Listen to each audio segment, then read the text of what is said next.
ladies and gentlemen, I'd like to welcome you to New Day Black and Red with your host, the underground professor, Dr. Michael Jones, and the exceptional one at the helm, Kim Clinton. I want you all to realize that we are not ashamed of the good news of conservatism, for it is the power of liberation, first to the Republican and then the Socialist. I am so glad to have you all here tonight. This is a very festive season, as it is the holiday season. Thank you. Inclusive of, it seems to be a little uh, angel, inclusive of Christmas and Hanukkah. And so tonight, ladies and gentlemen, I want us to turn our attentions to Christmas in America and why we must turn to Valley Forge for inspiration in 2017. The professor will be joining us momentarily. But I think in this particular hour that we need to consider those who protect us even without our knowledge. I want you all to think on this. Right now, in America, we are suffering from a polar vortex, per se, a immense amount of cold air that's been brought down from the Arctic and is pelting most of the U.S. Right now, it's something in the area of about 28 degrees here in the District of Columbia. And with the wind chill, it makes it feel like it's so much more cold. It's very easy for us when we're sitting in front of our fires and in front of our heaters and in our warm houses to forget that there are men and women right now who are bearing the brunt of dramatic weather around the world. They don't have access to toilet paper and other needs. And so many of us would turn our heads and say, hey, you know what? If you're not going to provide my basic necessities, hey, I'm out of here. But these men and women fight, and they fight hard for us. Mary Brockman, my bouncer, tells me that her high temperature in her city was a little over 10 degrees. Now imagine 10 degrees and having to march through the mountains of Afghanistan to find the jihadists that threaten American lives here at home. And to think that many of their families right now actually have to sign up for food stamps and welfare to get by. We'll be talking about this, Christmas in America, why we must turn to Valley Forge for inspiration in 2017. But before we get ready to do that, you know what we do on this show every night. We take off our lovely hats, whatever we are doing our lovely hair with, and we raise this huge plaque, and we pledge allegiance, putting our right hand over our heart to the United States of America. Won't you join me in doing that this particular day? In fact, let our kids lead us in this wonderful activity. In fact, make it a practice in your home starting tomorrow. Face your parents. Ready, begin. Allegiance to the flag of the United States of America and to the republic for which it stands, one nation, under God, indivisible, with liberty and justice for all. Woo! Ladies and gentlemen, those lovely children who by now have graduated from high school and headed towards college lead us today in our Pledge of Allegiance. Let us get on the phone right now and call our beloved professor, Dr. Michael Jones, whom we dearly love. And let's see what we can do in terms of getting this day going well. I know some of you all are able to see us via Ustream. Tonight we're having issues with live stream. But nevertheless, Want to thank the good people of Red Nation Rising who will be playing us back at 2 a.m. on the Liberty Channel. I also want to thank those at SHR Media Live and High Plains Pundit Media Live for broadcasting us at this time period. Also on Spreaker, Ustream, and a few other places. So, good evening, Dr. Michael Jones. Welcome. Who? Dr. Michael Jones. Dr. Jones. I like him. I love him. Dr. Michael Jones, the underground professor from undergroundprofessor.us. So glad to have you here tonight on New Day Black and Red. Can't really do the show without you. Is it really new? It's always new. Every day is a How come new when day. we do this show, the day's almost over? I mean, it's like 9 o'clock where you are. In God's It's not time, really it's a 8 new o'clock. Day, is it? It's kind of an old day. Yeah, well, it'll be a new night. How about that? Well, a new night in black and red. I think we're being false to our followers. No. Truth in advertising would be that this is almost a used day. It's like secondhand radio. Well, you can say that for those of us who are here in the States, but there's some people around the world who are tuning in tonight, and it's a new day for them. Well, you know what? Australia is probably a new day in black and red. Yeah, so we're doing this for the Australians tonight. Or Japan, yeah. Where the sun rises. I am super psyched. Monday is a big election day in America. Really? Really? Yes. You didn't know that? Why is it a big That's election the day? day I mean, that's the day we vote for president. no, we voted for president on November the 8th. It was the popular vote, right? What? I say, what? Yeah, Monday is the big day. And Texas, of course, is involved in the controversy. We have some idiot over here that's claiming that he can't vote for Trump. It turns out that he's an Ashley Madison subscriber and has been cheating on his wife. But Trump doesn't have the integrity for his vote. Who knows? Who knows? You know, some things are just weird. The Electoral College will be assembling and voting on the 13th. I'm sorry, on the 19th. Whatever Monday is. Yeah, Monday, November the 19th, December the 19th, Monday, December the 19th. They will be assembling and voting their votes, which the state ordered them to vote. Am I right? The state orders them to vote this way. Well, now some states have different rules, but the overall rule is this, is that most states, and I think maybe even all of them, ask that the elector votes the way the state voted in the popular vote for the first round. Mm-hmm. Now, some require a second or third round, but other than that, most states say after the first round, you vote your conscience. But the first round goes the way we voted. And that's not really a burden, I don't think, on the Electoral College. We vote, and what we're voting on is a delegate to go vote for us, a slate of delegates. And we expect them to follow our wish. Mm-hmm. But when it comes to voting for the president, let me ask you a question. Oh my God! You're gonna ask me something? Wait a minute. I'm gonna ask you a question. Hold 1 second, because this is very special. Yeah, you gonna get your red pen out and circle the day on the calendar or something? Yeah. Lightning has struck. I am going to be asked a question by the professor. Go right ahead, sir. Right. When we vote for president, right, during the election, like you just brought up, who has the right to vote for president? The states have the right to vote for president. Right. When we set up the Constitution, we set it up so that the state legislature are the people who decide who president's going to be. Mm-hmm. Okay. We vote for the state legislature.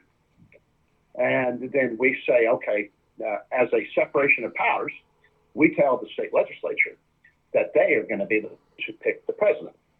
Now, that's all fine and dandy. Mm-hmm. But the state legislatures, wanting to keep getting reelected, realized they probably ought to leave it in our hands as much as possible. Yeah. So what they did was, with the Electoral College, the state legislatures have come out and said, okay, well, we're going to let we the people vote. And then our delegates will be instructed to follow we the people's vote for the first round. Mm-hmm. So you and I don't have a right at any level to vote for president. And that's not something wrong. That's just something that was a compromise and a separation of power of the way the founders set up the Constitution.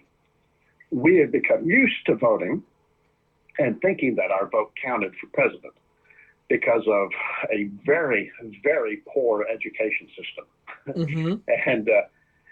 And the promotion from the left of democracy over republicanism. And the republicanism is that we don't exercise our own power as the sovereigns of this country. We separate ourselves from it, and that helps protect us from ourselves. Mm-hmm. Now, the state legislatures are the only ones who can vote. So on election day, we go out and we vote for a slate of delegates. Now those delegates were chosen at the national conventions of each state. They're not national, but state conventions of each state for each party. And at these conventions, a Democrat slate and a Republican slate were elected. And the people that ran would make promises, and you know this because you were at our Republican convention in Texas with me. Yes. And you heard some of these guys talking that they would honor the vote of the people. And after that, if it went multiple rounds, then they would vote their conscience. And this is why we should trust them, and that they've been party members for X amount of time, and they're loyal, and they've done this and that, and the other thing. And so we support them, and we elect them at the convention. Well, so when you and I go to vote at the November election, what we're doing is we're picking whether we want the Republican slate or the Democrat slate from Texas to go vote for president. Mm-hmm. In Texas, we decided it would be the Republican slate. Mm-hmm. Now, that is who is going to go down to the state capitol on Monday. And at the state capitol in Austin, they will cast their vote for Donald Trump. Mm-hmm. Now, that's what they're supposed to do. We have some people that are saying they can't. I think overall there's some 30 electors. Now, each state, right, has a number of electors that we elect based on how many delegates you have. Mm-hmm. And the minimum is 3. Every state gets 3, 1 for each senator and 1 for each representative. Yes. Texas has something like 36 electors that are going to go down to meet and vote for president. And over the entire country, I think Trump has a margin of about 30 that he can have defect and not vote the way the popular vote went, mm-hmm. and still make it. Now, this is unique because if you think about it, Bill Clinton won the presidency with only 43% of the vote because there was a 3-way race, and he didn't even get the majority of the popular or of the electoral delegates. So, yeah. So he's, so it's different under this president. This president, of course, came nowhere near Ronald Reagan's records, but he came pretty good. Mm-hmm. According to recent histories. And so anyway, there's something like 30 delegates can defect. Now, the fact that there are some delegates defecting is not unique in history. Almost every election, there's 1 or 2 knuckleheads that think they're going to get 15 minutes of fame by stating their consciences, can't handle it. Yeah. And I suspect that's what we're seeing here is some people that think they're going to get a book or movie deal, and so they're trying to position themselves to get a little bit of fame and fortune, and that it has really nothing to do with ethics. I mean, for Christ's sakes, how much ethics does an Ashley Madison person have? That you're worried about, that your ethics are being compromised, please. Well, the secrecy definitely. You do it, I don't care, but don't tell me your ethics are violated. Yeah. Yeah. Well, Ashley Madison people are principled. I just want to let you know that. Well, and I have to be full frontal nudity. I might as well admit I've been on Ashley Madison. Mm-hmm. I was working on a book on dating post Ronald Reagan. How does the person who voted for Ronald Reagan date when they haven't been on a date since Ronald Reagan was in office? and my studies brought me into the alternate world of Ashley Madison and Craigslist and Backpage and all these other places. And so I started doing research on that. And my sister got some kind of premonition and called me up and said, I don't know what you're doing, but God told me to tell you to quit. Yeah, I am not kidding. And that was so freaky that I said, okay. And I stopped doing all my research. Because I was, I have, I don't know how many profiles around that. I've joined websites and set up, profiles, and everyone's a little different, so I could see what got attention and what didn't, and how it worked and how it didn't. And so I abandoned all my research because of that. But my experience with the people of Ashley Madison is that they don't really have a hang up on ethics too often. Mm-hmm. And the funny thing is that there's almost no real women on Ashley Madison. That it's all fake. It's all fake. Yeah. Yeah. And so they're just taking money out of idiotic men who think they're going to score. And they're willing to cave in lots of money for that. I'm gonna tell you. And tonight we have with us Dr. Michael Jones, my beloved friend, who is also the underground professor at undergroundprofessor.us. He's simulcasting with us right now from Fort Worth, Dallas, Texas. And I am yours truly, Kent McClinton, the exceptional one from Washington, D.C., the nation's capital. Our focus tonight will turn to the matter of Christmas in America, why we must turn the Valley forward for inspiration in 2017. But right now we're centered in our discussion on the Electoral College. And I want to let you know, Professor, earlier this evening I heard Christine Pelosi, and she was unashamedly pronouncing her relationship with Nancy Pelosi. That's her daughter. And Christine Pelosi is leading a charge in California and around the country of getting Republicans and Democrats to not vote for Donald Trump in the Electoral College on Monday. Yeah, that's just unethical. Yeah, but my question is, does it even matter at this point? Wouldn't he have enough votes, even if those few people decided not to do it? Well, it matters if enough people decide not to do it. I mean, and anything can happen Monday. I mean, quite honestly, in the entire history of politics of my lifetime, so something like from Kennedy all the way to today, this has never been a factor. You've always had one or two knuckleheads that get up there and do it, and then, and then history quickly forgets them. Okay, but what we have here is a situation where it could be a serious thing. Okay, if enough people defect, then Trump might not get elected. And this is what they're pushing. You see, this is why since Election Day, we have seen nothing but an effort to delegitimize. What is all that noise? Are we losing each other? No, I haven't lost you. Have you lost me? Yeah, you're rastering. I'm having a hard time hearing you, but you might have to call me back because I'm losing you. But okay. If you can hear me, I'll continue until you have to call. You can go in the commercial and call me back. Okay, go ahead. Yeah. So, with right now, there's no problem. But we could wake up Monday or Tuesday and find out that enough people got angry and said no and voted some other way, like abstained from voting or voted for Hillary or voted for, Mickey Mouse. It doesn't matter, me, for that matter. And we could have a situation in this country. Since the election went to Trump, the left has gone livid because they thought they had cheated enough to have the election in the bag. Yeah. And so they weren't just flummoxed that they lost, but they were stunned that they didn't cheat enough. Since then, we've been treated to story after story about how the Russians affected our election so bad that Trump won. We've been treated with nothing but stories about Trump being incompetent and unqualified to be president.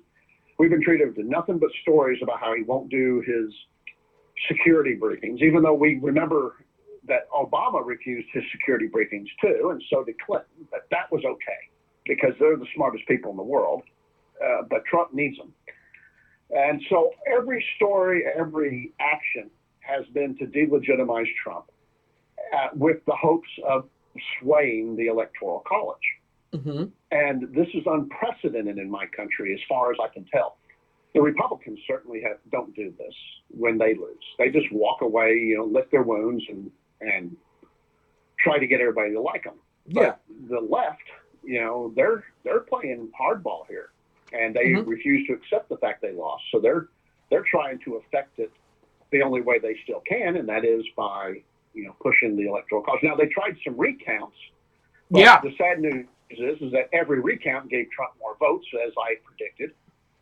Just like they did under George Bush when they tried to recount George Bush, and he ended up getting more votes every time we recounted.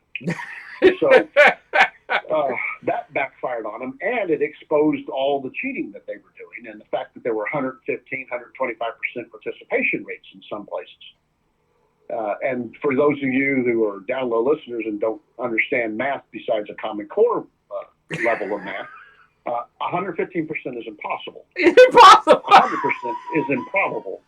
It's possible, but it's improbable. Mm-hmm. So, especially when only half the country is eligible to vote and only half of them even bother to vote, which means only about 25% of the country participate, and you have 115% participation rates, you might want to be suspicious of that. Slightly. Just saying. So, what they're trying to do is delegitimize Trump and force the Electoral College to recognize his delegitimization and vote subsequently to remove him and not place him as president. Mm-hmm. But I suggest to you that if that happens, we will have chaos unknown in this country, like Occupy Wall Street times 10. Well, yeah. Let me just ask you in that regard, because everyone says that even if they screw up, it would force the election into the House of Representatives. And the House of Representatives will then, as it is a Republican body, choose Donald Trump anyway. So how is this going to be crisis? Oh, really? It's not automatic to the House. It's only automatic to the House if it's a tie. Mm-hmm. Okay. The House does not have the authority to seize the election and say, forget it, you guys are idiots, we're going to do it. They don't have that authority.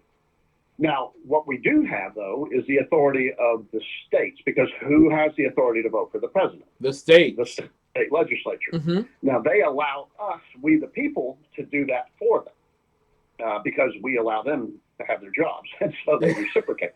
But truth be known, they could just say, you know what, the Electoral College is screwing up in Texas, and no, that's not happening. We're not playing that game. Homie, don't play that. Mm-hmm.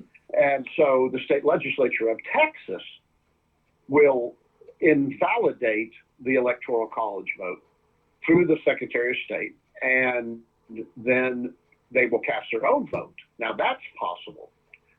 But the House and Senate, which the Senate was to vote for president and the House was to vote for vice president. And that was set up for ties and stuff. And when the Founding Fathers created this whole system, they quite honestly thought that the House of Representatives and the Senate would be figuring out most elections. Yeah. Because they figured that most of the states, that we would end up with pretty much a 50-50 tie, and the legislature would figure it out. And we look at things like what happened with Jefferson and Adams and all that. But one of the things we did was we amended the Constitution quite quickly to fix problems, because with Adams and Jefferson being president and vice president and hating each other at that point in history and being diametrically opposed, we had to amend the Constitution to say, wait a minute, number one and number two vote getters aren't going to be president and vice president anymore. They're going to run as a ticket. And, because the president should have somebody he can trust on his side as vice president. And so, we amended it to have them run as a duo. president, vice president. And so that changed things. And, but with that change, I believe also changed how we, the people, treated elections. And that's why very few elections ever went to the national legislature because of that amendment. Wow. So anyway, Monday, anything could happen. I predict nothing will happen amiss, that we will get exactly what we expect, Donald Trump to be voted in. But you never know. Enough clowns could think they're going to get their fame that enough of them come together and we actually have a problem. But it will create it won't fix anything. It will create a constitutional crisis in our country that will be basically unprecedented. Wow. And if that happens, then look for the chaos and rioting, and the left will go nuts. The right won't, but the left will go nuts if they get what they want.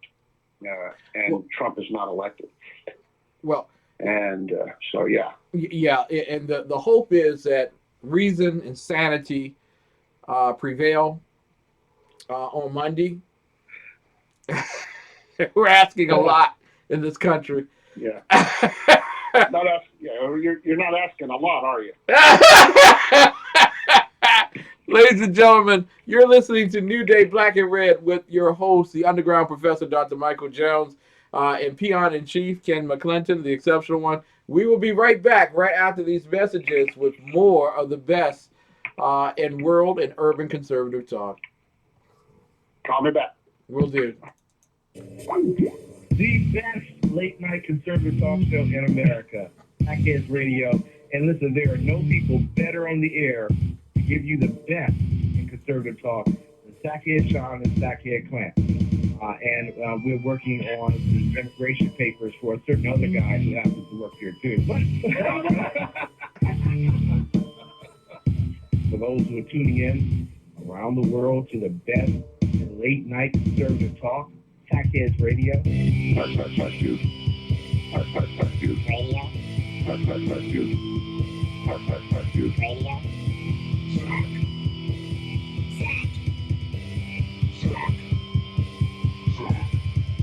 best late night conservative talk show in America. In America.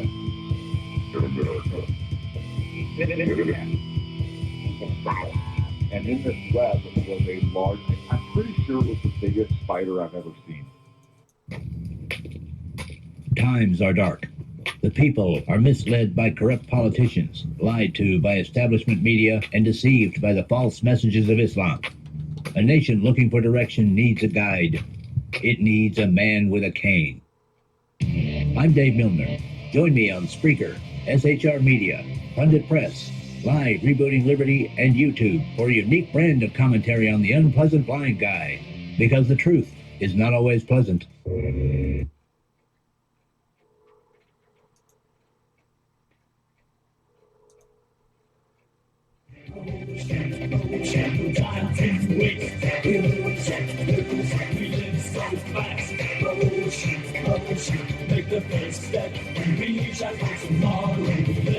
Time for an unpleasant blind guy, conservative bite.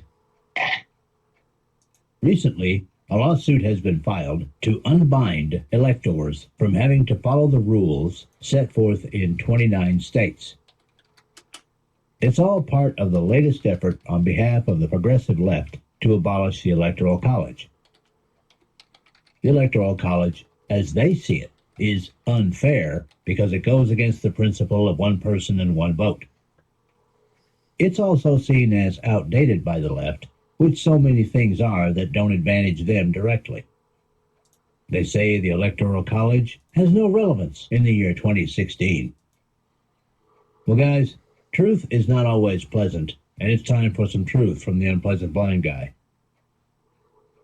According to the National Archives and Records Administration, the Founding Fathers established the Electoral College in the Constitution as a compromise between electing the president by a vote in Congress and electing one by a vote of qualified citizens. That definition, my progressive friends, comes from part of the Obama administration, by the way. But really, how is that system set up by a bunch of old white guys that had slaves and powdered wigs and quill pens relevant in the year 2016? The progressive left says things have changed, moved on. The popular vote can be almost instantly counted now compared to back in those days. Well, they're right. Some things have changed. But some things haven't changed. What hasn't changed is the fact that far too many Americans pay almost zero attention to the operation of their own government until it's time to start watching campaign commercials during their favorite programs. Whether they're working, recreating, or they just plain don't care, not a lot of attention is paid, to the point where far too many Americans can tell you who's up on the latest talent show or quote sports stats, but don't even know the name of the Vice President of the United States. Whether the progressive left wants to admit it or not, that's one thing that hasn't changed. Now, we all know the left loves change, so what has changed?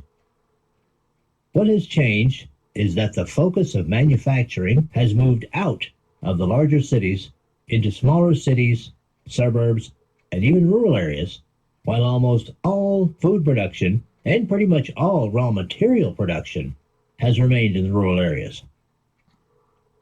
This is where the unpleasant truth comes in. Fact is, guys, the cities need the suburbs and rural areas far more in the year 2016 than the suburban and rural areas need the big cities. Want a demonstration? Cities cannot grow enough food within their boundaries to feed their own people. They can't gather enough raw materials within their own boundaries to create manufactured goods for their own people. Heck, the cities still need the suburban and rural areas just for things like water, power, and food. Our most populous cities, which were one time centers of production, have now become centers of consumption. While smaller cities, the suburbs, and rural areas have actually become the producers in 21st century America. In short, guys, if you're living in a city, you need those uncool country people to eat. And how does this apply to the relevancy of the Electoral College?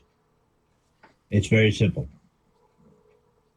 The Electoral College system gives slightly more power to the smaller and less populated areas in the United States of America than to the more populous areas.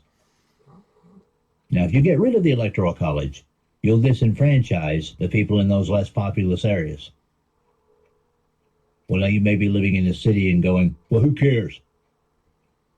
Well, you should care, because they mine and refine the things that create your manufactured goods, and they feed you. In other words, they produce, you consume. Yeah, David, you live in a city. Yeah, I do. Not by choice, though. And I'm also realist enough to know that what I'm saying is right. In the mechanized high communication age of the 21st century, almost anyone can do anything, anywhere. The only thing that large stationary cities are now needed for is seaports. They can't be moved. Everything else can. So yes, the progressive left is quite right. Some things have changed since the 18th century. And if the Electoral College gives a slight advantage to our less populated areas, that's actually a good thing.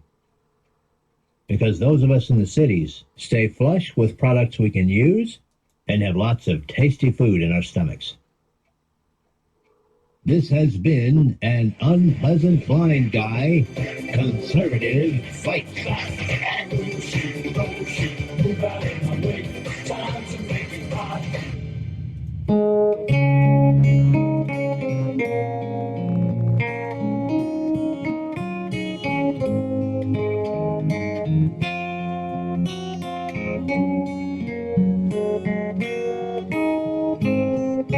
Good evening, evening and welcome back to New Day Black and Red.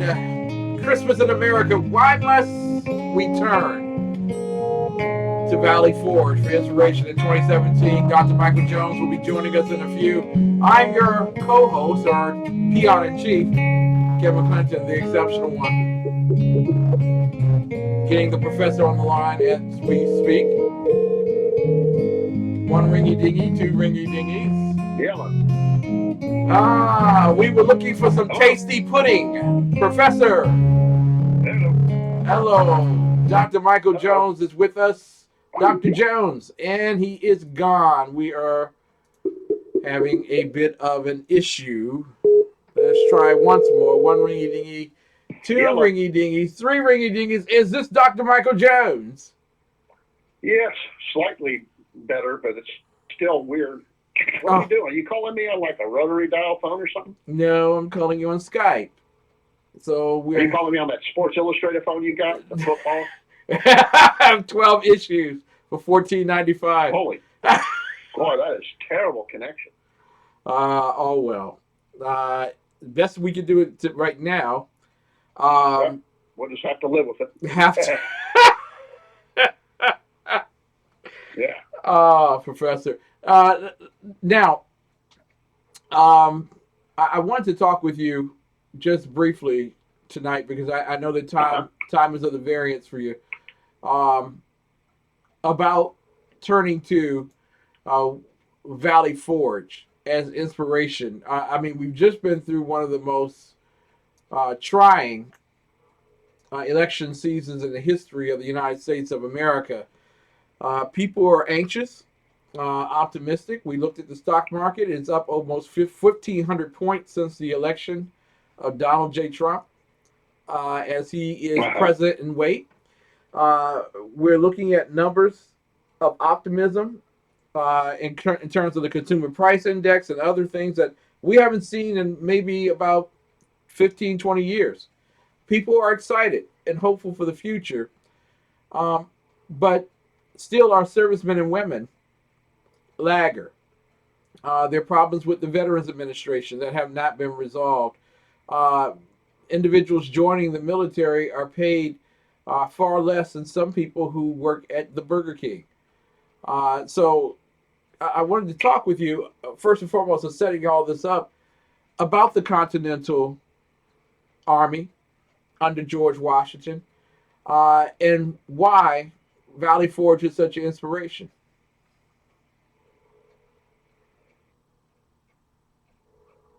Well, okay. Go right ahead. Oh, you want me to tell you why Valley Forge is such an inspiration? Yes. Well, it was an amazing time. I mean, we almost lost the war by that point, didn't we? Yeah. And George Washington was faced with most of his troops marshaling out that they were about to muster out. They had served their time and they weren't re-enlisting, but we were losing the war and things were going badly. And so Washington decided, instead of letting them all go, that he would force march them over to kick German ass on Christmas Eve. And he was victorious. And that changed the dynamics of the war. People started re-enlisting, and the war changed from that point out with that victory. Wow. You know, Congress at that time had enough of George Washington. A lot of people don't understand that as part of history. George. Oh yeah, it was terrible, and there was so much politics going on to replace George Washington. Yeah. Today we think he's the only one who could do it, and we had to have him. And everybody loved George Washington. That only happened after the war. Everybody started loving him when he was victorious. Mm-hmm. Then everybody became his best friend. But during it, there was a lot of shenanigans going on, and people were trying to get him replaced, and there were his second in command, and right now I can't think of his name, but the second in command was a general that had no business being second in command, and he was doing everything he can to undermine Washington. Mm-hmm. Yeah, Yeah. everything he could, and so that was causing massive problems. Yeah, and he had sent letters personally and through his through his role in post as commander in chief, or at least commander of the U.S. Army. He was begging for food, for clothing, for shoes. These gentlemen were marching in the snow, barefooted. Yes, we heard about the the trail of blood, that was left by his men as they marched, and they were marching in the snow. I mean, we're talking about frozen ground, and all they had was cloth strips that they had wrapped around their feet because their shoes had worn off of their bodies long before. And when you talk about shoes back then, they weren't really what we think of as shoes today. Yeah. They were flaps of leather for the most part, and there were no left or right shoes. Most shoes were, unless you were very wealthy. Yes. Most shoes were simply a unifoot. I don't know what you would call it, but a unifoot shoe. Where everybody you picked up a shoe and you put it either on your left foot or your right foot. It didn't matter. And so they, but they were, they weren't very well built or made. The shoes that we gave our military. Yeah. And so they wore off, and these guys had nothing. And so what they did was they took cloth strips and they wrapped it around their feet. And those were wearing off too. Well, while you're marching on frozen ground, that's nothing but frozen rock. We're not talking about a road like you or I would walk on today. Yeah. And so they were cutting their feet on these rocks and shards and whatnot, and they were bleeding through their bandages that they had wrapped around their feet as shoes. And so they left a trail of blood as they marched. But think about this. Most people in America today, if it was an ice storm out there or snowing, they won't even go out and get the mail out of their mailbox. Exactly. These guys, enlistment was up in 2 days, and they marched in the middle of a frozen tundra in winter with no shoes, and they did it. And if they hadn't, we wouldn't have a country today. So that just gives you a little bit of an idea of who we were talking about, what kind of people we were talking about at that point. Exactly. Right now it is 18 degrees. 18 degrees. There's no snow. There's a heavy wind in Washington. And most people there always is. Yeah, it's lots of wind, but this time it's from God. It's lots of wind. And there's no methane involved. There's lots of wind, and most people are treating this as if we are expecting 18 feet of snow or something. They're staying inside. They're getting warm. They've got all the heaters on. They've taken all the bread and the milk and toilet paper off the grocery shelves. We are hunkered down for a cold evening. And these gentlemen were exchanging their unifoots with each other to go on duty to patrol at night. Am I right? Yes. Yeah, they shared it. Remember when they were at the camp of Valley Forge and everything, they had these huts that George Washington designed, and they built them. And the groups that did what they were told fared much better than the ones who ignored George Washington's requirements. Trust me. Mm-hmm. And many ignored them. But they built these long huts, and they had a door, you could go in, and the way they were designed was to trap heat and to keep them warmer. But these guys were taking tree bark and boiling them and eating the tree bark because they had no food. Wow. And again, they were taking, clothing that was rotten and using it to wrap around their feet. And I mean, it makes you want to cry thinking of all the problems that these guys were facing. Exactly. And now you mentioned earlier that George Washington, uh, knowing that in the new year, Congress was expecting this army to disband, and then he would have been up the creek without a paddle. So he resorted to lashing soldiers who basically threatened to leave, and he also threatened to shoot anyone who left the camp. He was desperate. Well, he was talking about deserters there, not just anybody. Yeah. Okay. Mm-hmm. Yeah, that's different. Mm-hmm. Because he wasn't punishing people whose enlistments were up. He was simply punishing deserters. And he was having to be very forceful about that, because if he hadn't, then there'd be no discipline. Mm-hmm. And people wouldn't follow the martial law that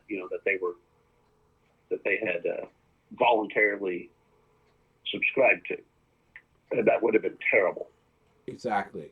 Yeah, trust me. Yeah. He wrote to Lafayette that the men who stayed behind on that bloody trail through the snow displayed patience and obedience, which, in my opinion, can scarce be paralleled. Why were they marching? Why were they doing it for patriotism? Were they doing it because they had nothing else to do? Why were they doing this?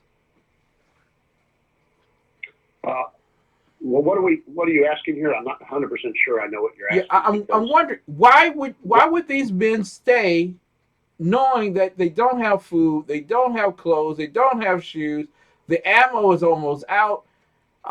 Why did they stay? Some of it was patriotism. Some of it, and that was the great myth of the Revolutionary War, by the way, is that this was all done by patriots. Not so much, but yeah. Some of it was patriotism, of course. And some of it was that they just didn't have any other options. These guys were hungry, they didn't have anything, and they were doing what they were told. And they had made an agreement. Some of these guys had took an oath, and they were going to live it. They weren't going to let their word be bad. And that's something when you're talking about back then, a lot of people kept the word and they did not violate it. Does that make sense? Yeah. So, and then there's the military oath, of course, so they enlisted and they were going to serve their time. Mm-hmm. Now, the march that you're talking about, George Washington came up and said, this is what we're going to do and this is what we need to do.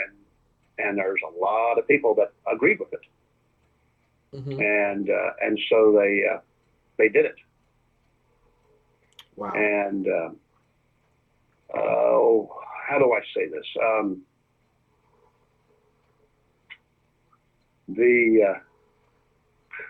I can't think of the word I want, Ken. Mm-hmm. They followed orders for the march.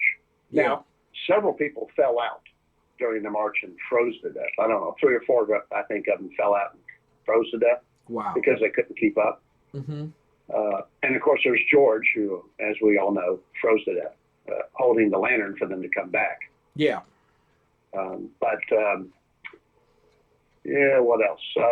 Yeah, because I guess that's it. Yeah, well, the night before they took that romantic trip across the Delaware, half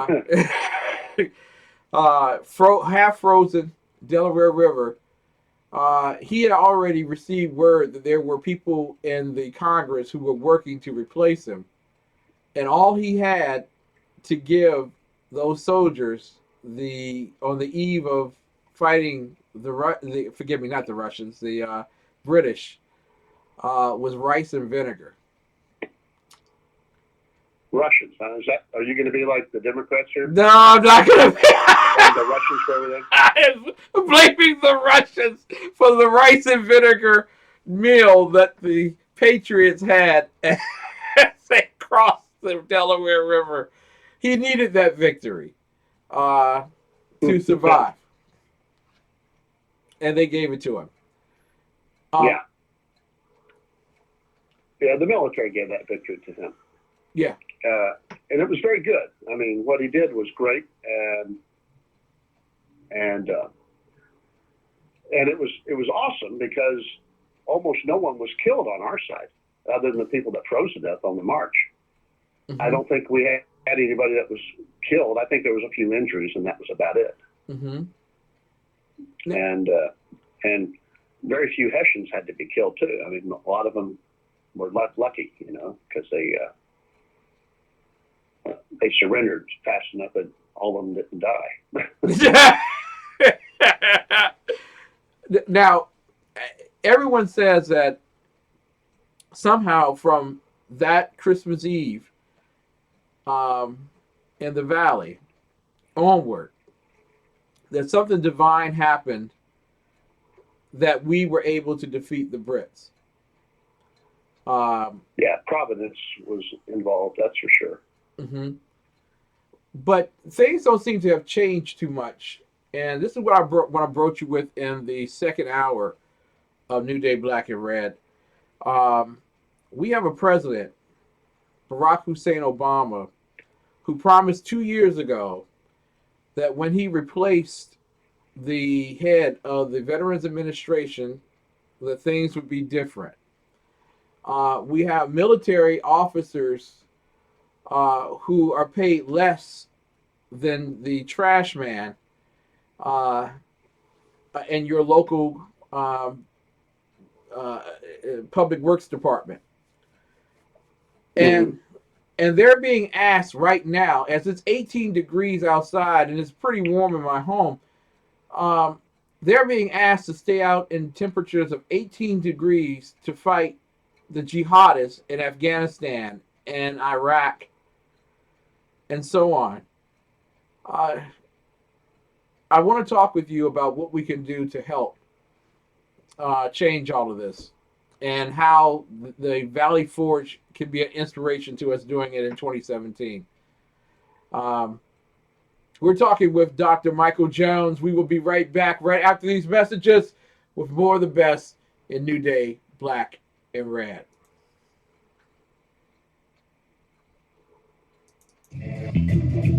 From the war front to the streets of our nation's capital, men of faith, Dr. Michael Jones, the underground professor, and Kenneth McClinton, the exceptional conservative, bring both constitutional gravitas and spiritual perspective on today's issues to the most influential Christian urban talk show, 9:05 p.m. Eastern, Thursdays. It's a new day on New Day Black and Red. Meet Jason. He was really excited to start growing his business with social media until he realized how complex and time-consuming social media can be. It's difficult to manage multiple social networks and accounts. It's hard to monitor what's happening on social media, follow discussions, and engage with new followers. It's time-consuming to publish updates throughout the day, track and analyze how effective posts are, respond to fans and followers in a timely manner, and gain new customers. The list seems to go on and on. Jason quickly becomes discouraged. How could he ever do all of this and still run a business? He was ready to give up on social media until he found eClincher, the easiest way to manage social media. Jason was amazed how straightforward and simple it is to use eClincher. With eClincher, Jason is now able to leverage the power of social media without having to dedicate several hours a day. He can easily organize all his social media accounts in one place, efficiently plan and schedule his posts ahead of time, engage with his followers, understand the effectiveness of his efforts with powerful analytics, find new customers, and much more. In order to tell your business's story, simplify the process of managing your social media, and analyze results, sign up with eClincher today.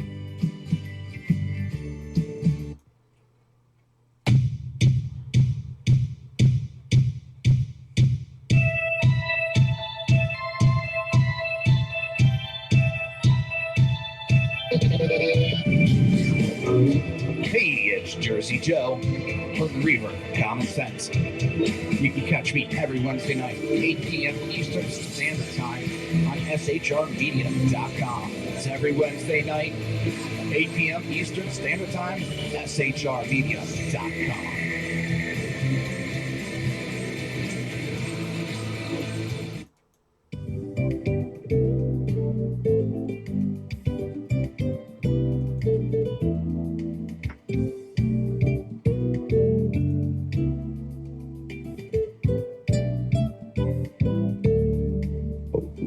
of the things that we found when the Trump people were here was that they're real people, you know, and all the hype and, you know, confusion of the day,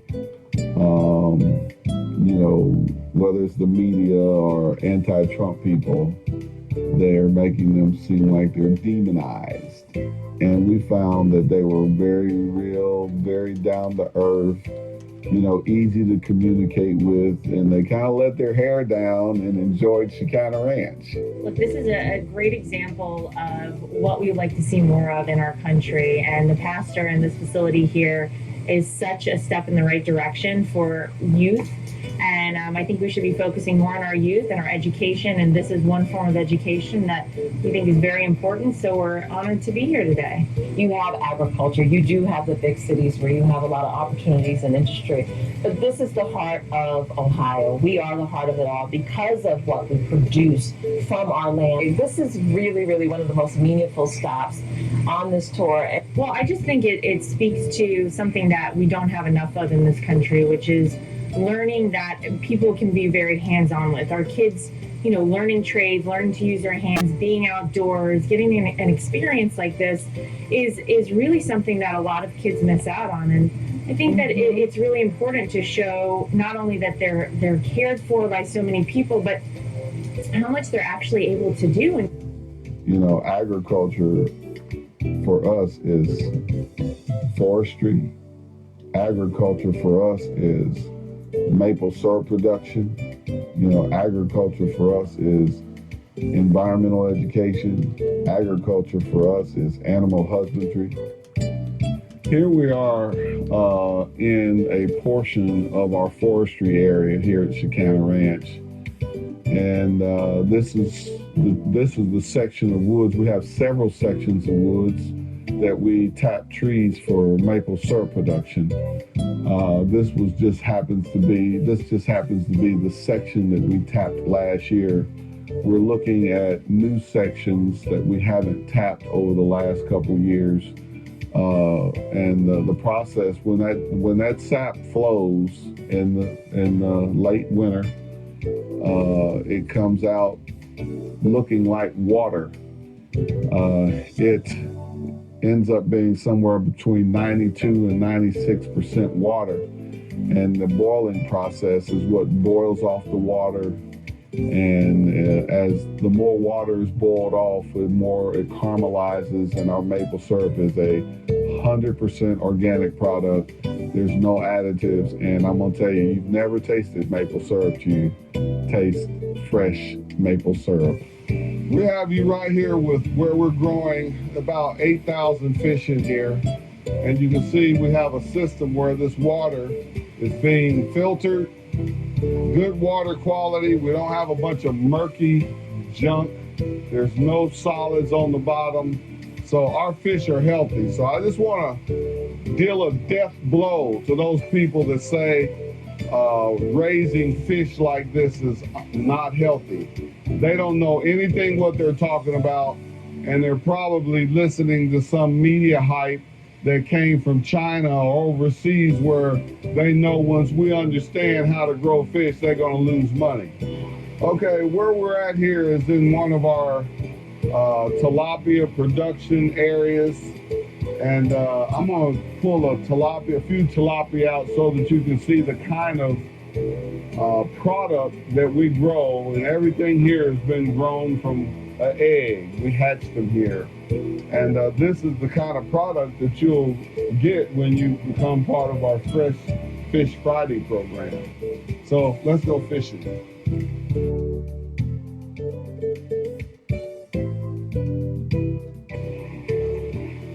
Now that's a fresh tilapia. It's clean. Nobody can tell me this is not good for you, because guess what? I grew it. We're growing healthy food, but there's something else we're having fun doing it.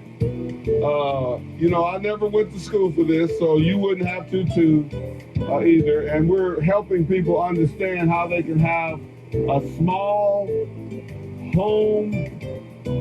homegrown food production program, so they always have fresh food.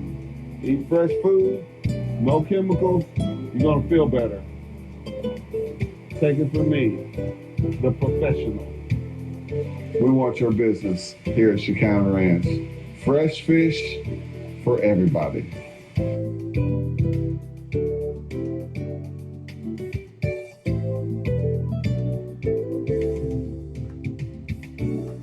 Ladies and gentlemen, I want you all to know that Shekinah Ranch is probably one of the best godsends for children who have been molested in our communities. We're in the hope of raising $10,000 to protect our innocent children. Are you aware in the U.S. that 1 in 5 girls and 1 in 20 boys is a victim of child sexual abuse? Well, Reverend Pastor Donovan Larkins, who is the founder and president of Shekinah Ranch Youth Foundation, offers a sincere opportunity for you to assist in protecting children from being molested and help abused children receive their healing. For many families, the 150-acre Shekinah Ranch has been a saving grace. Yet, many more can receive their healing with your help. Would you do us a great favor? Go to the front page of the exceptionalconservatorshow.com. Scroll down, and especially as we come towards the end of the tax season, make your tax deductible contribution to Shekinah Ranch. $10,000. What is the price tag on the life of protecting our innocent children? Make that commitment today and help our kids. Ladies and gentlemen, we welcome you back to the second half of New Day Black and Red, live from the nation's capital. The professor unfortunately had to dash away, but we've been talking tonight about the Electoral College. It's a concern for many who happen to be, let us say, worried that the leftists, the Marxist socialists, the progressives who are angered by the fact that they did not win, not just the the popular vote for the presidency of the United States of America and vice president, but also they have lost in state houses and state executive offices. They have lost in Congress. They have lost in the Senate. And so they're angry. They're not angry with themselves. They're quite arrogant about themselves. They have no problem admitting that you failed them. That is why here Nancy Pelosi will tell you that there is no need for change of direction. My God, we are great. Why can't you people catch on? And that's why they are promoting the most anti-Semitic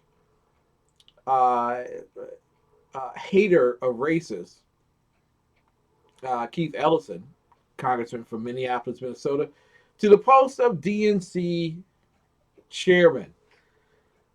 Ladies and gentlemen, they have lost touch with America, and sometimes I believe they have lost touch with their faculties. They're not afraid at all of punishing you for their vitriol. So we have watched as those on the left have whined and complained about where they are in terms of outcomes. The Electoral College is threatened. I believe, and I know Mary Brockman, my bouncer, if you diss her, you diss me, you will be dismissed from our chat roll. The TECS chat roll, in fact, the Euro Pacific Bank Limited TECS chat room. And so I know that many people are concerned regarding the Electoral College. I believe we need needlessly worry about that. I think we're going to handle that, and it'll be over on Monday, and we can stop talking about this and we can move forward. But we also began talking about our military. No, in fact, the professor is getting back with me, so we'll get back with him real quick. What exactly are we to do to help our military personnel? One ringy ding. Mushy machine. I want number 17. I thought maybe you hung up on me. No. Let me off the hook. No. You left your. Oh, I love you too. Anyway.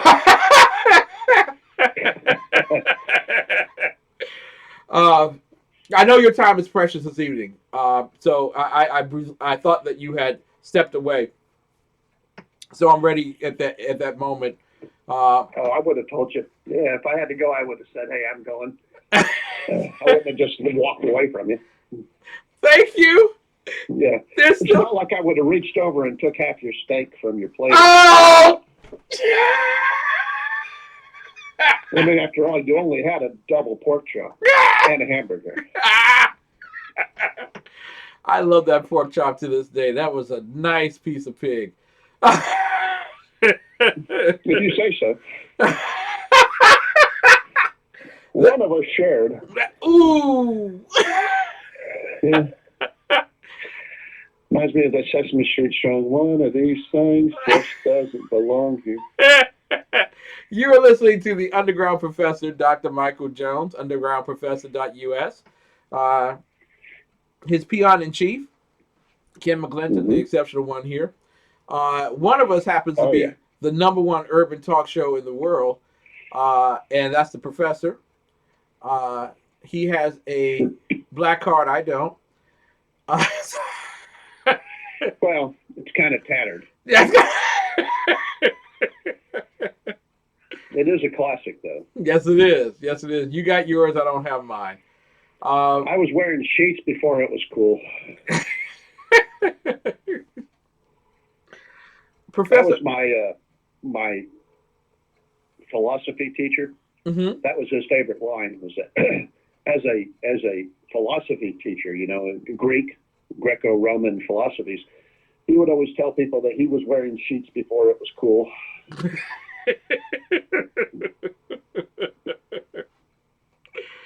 Thank God. Yeah. Toga. Party animal. Animal House. That was a very good film. A very good film. I don't know. I thought it was a documentary. It probably was. It turned into a movie. Professor, if you were to rate the military today under Barack Hussein Obama in comparison to the military under Ronald Wilson Reagan, both presidents of the United States of America, one current, the other past, how would you rank them in comparison? Mm-hmm. I'm saying, Listen, the ability of the men and women that are in the armed forces is the same as it was when I was in.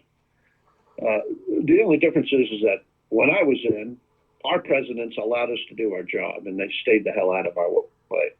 Mm-hmm. All the way through Desert Storm. But that's not true under this president.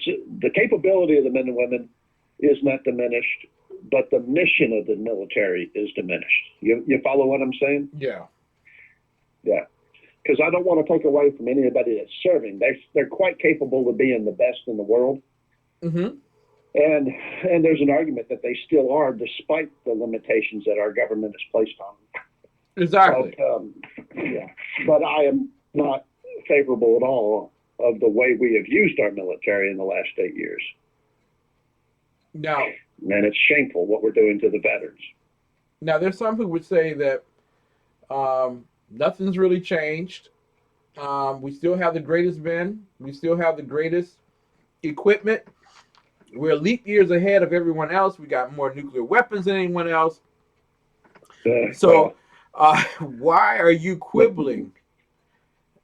Well, the problem is this, is that our training is not where it should be. The amount of money we're spending on our people is not where it should be. The equipment is not where it should be. And, but under the last 8 years, crony capitalism has thrived. Mm-hmm. And so there are a lot of lucrative military contracts, but they're not what the military needs or wants, a lot of them. Mm-hmm. Some are and most aren't. And the training budgets are cut, you talk to these guys and they tell you that they can't even get replacement uniforms and stuff because there's no money for it. Wow. And a lot of them qualify for food stamps and welfare. And there's just no reason anybody that's active duty should qualify for food stamps or welfare. Wow. Now, CNN recently did a story on 9 things that we could do to help our armed services. I want to go over some of those points with you. In reality, just to figure out if it's true that these 9 things would help, and if this is just bluster. Number 9 was say thank you. That every American should walk up to someone who is a veteran or someone in military uniform and just say thank you. Let me ask you a question. I'm going to ask you another question. Oh my God! Unprecedented day. Double. Unprecedented. And I'm trying not to cuss, but why the hell do you need to be told to think of that? Honestly, and what's it going to fix? Yeah. Nothing. I didn't do it for your thanks, Mm-hmm. but I'm grateful if you give it to me. Yeah. But it's not going to fix the problems that I have, the PTSD that I have, the fact that I fall to the ground every 4th of July because of loud noises, or that I probably should have a service dog, or it's not going to fix any of that stuff. And that's just me, and I've got it good. Mm-hmm. There are people out there that are really screwed up for what they served this country and what they've gone through. I'm almost considered normal. Yeah. Whatever that means. Mm-hmm. But saying thanks. First off, you shouldn't have to be told to. Your mom should have taught that to you when you were a kid.